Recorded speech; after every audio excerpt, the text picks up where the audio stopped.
Hi everyone, I'm Dr. Z, and we're going to be learning about autism. I myself am on the spectrum, considered a level 1 diagnosis, and I have a bachelor's of science in biochemistry, a doctorate in naturopathic medicine, and I practice functional medicine. Being misunderstood in social context is one of the biggest issues autistic people face. If an autistic person lives authentically, we will likely face discrimination in the form of tone policing and employment discrimination. And if an autistic person learns to mask and blend in as Autistic, then we experience skill regression and other mental health issues. Tone policing is an expectation to conform to neurotypical communication styles. It's dismissing what is being said when the delivery doesn't match the expectation of how it should be delivered.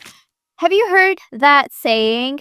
It's not what you say, it's how you say it. No, it's not how you say it. It's what you say that matters. For some reason, it's the opposite in the neurotypical normal societal, to the point where that's a real saying. It gives you context to understand how prevalent tone policing really is. I have an example of this where a few months ago, I saw a post to join a Facebook group that was being run by another doctor, and on the topic of PANS, PANDAS, autism related Facebook group. And the post was had hundreds of comments on it, and it seemed like a lot of people were interested, and it was inviting people to this group. So I clicked on the doctor's name and I sent her a message saying, add me to group.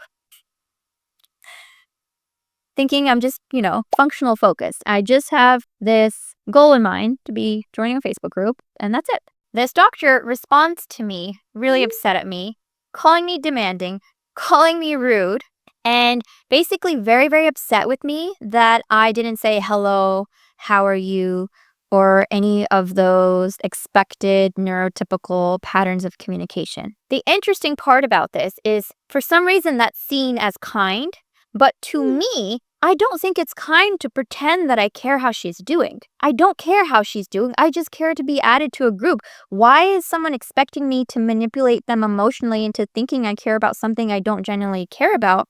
Because my actual focus is completely utility focused on joining this group. The funny part about this is I was already in this Facebook group. I had been in it for 30 weeks or something. I just forgot I was already in this group.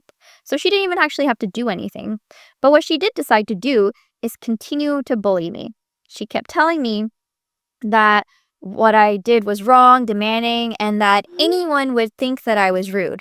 I kept defending myself, and I asked her to stop tone policing me. She would not stop tone policing me. She kept doubling down, tripling down.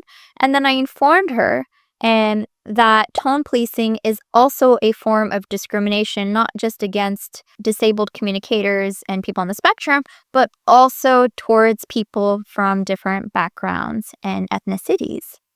I'm sure you guys have also heard about how when someone from African descent, when they are speaking passionately, or, just because they find a topic important to them, that a person will begin to tone police them to minimize the content of what they're saying or dismiss it by saying, you sound so aggressive right now. Tone policing is really damaging, really harmful for so many reasons, and why I wanted to teach on this so that people can understand that you can stand up for yourself. You don't have to let this person tell you how you're a bully or how you're being rude, or how, especially when you're on the spectrum and your lived reality is based on people's feedback.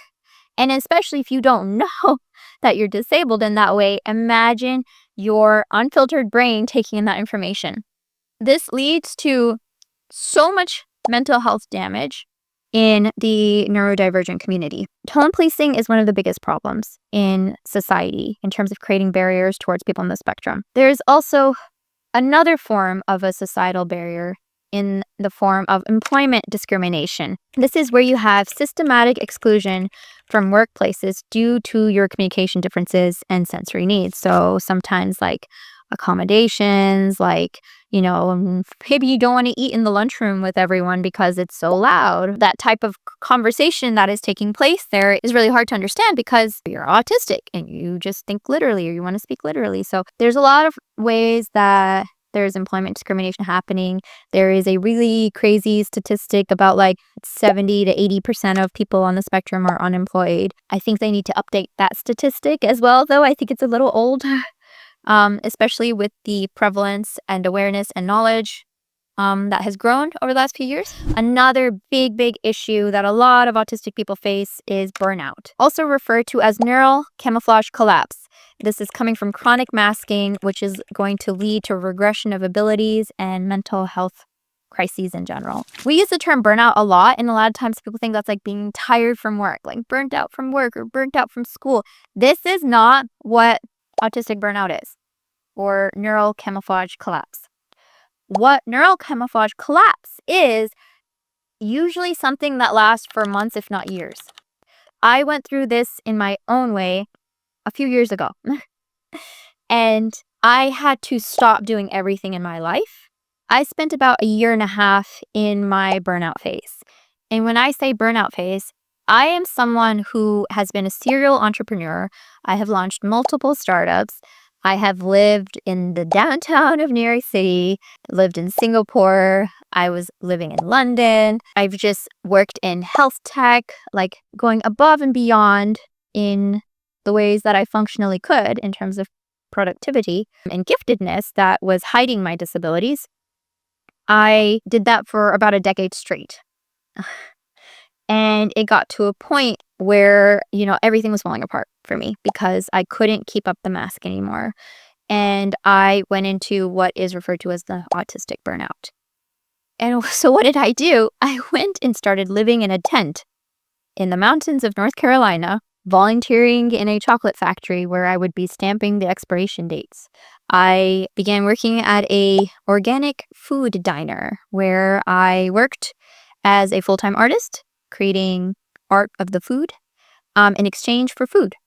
I went through what I called healing from capitalism phase because I wanted to live off of my art only, which was in the form of video art.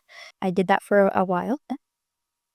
And in that time, I had to learn to unmask. And what I mean by that is I had to learn who I was if I was not performing for the person in front of me, because I knew that I was smart, but I was always convincing everyone else about being capable. To overcome my social disability and communication restrictions, I would overemphasize what my abilities were and try to always prove some sort of capability. It took me a long time before I got into the workforce again. So, I'm going from a doctor, working in health tech, girl boss era, to neural camouflage collapse can look like that. It is not your average burnout that we have referred to in the past, and just sharing this is where there is skill regression, which is what I experienced because it can be either temporary or prolonged, where of a loss of previously mastered abilities due to stress or sensory overload. And skill regression can come in so many forms. There are people who used to drive and then can't drive anymore once they have unmasked or once they have gone through burnout or going through burnout. So understanding how these create barriers to society as well is helpful.